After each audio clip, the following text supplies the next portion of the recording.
Hello,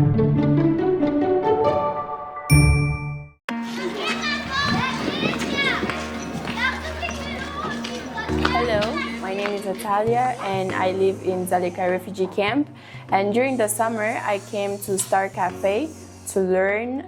We had a program called Repo Project, whereby we learned a lot of stuff, such as using AI models and devices. We learned about how to use Canva, Replit, and Sora. When we were learning about Canva, we learned about graphic designs. Replit, we were using coding and website creations. And for Sora, we were doing animations.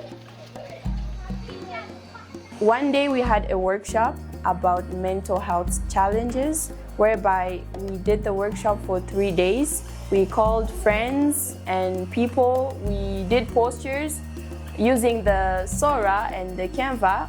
We learned, we went and did postures and posted for people to come for our workshop.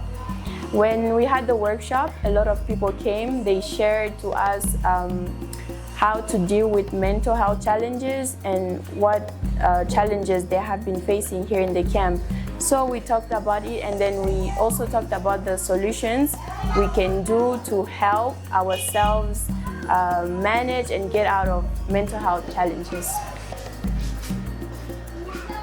When I came here, I didn't quite know how to use a lot of AI models, but then through Mr. Gitesh's help and teachings and the guide, I was able, and now I am able to make websites. I can make animations, even postures, graphic designs, invitations, certificates. Yeah, I can do all those.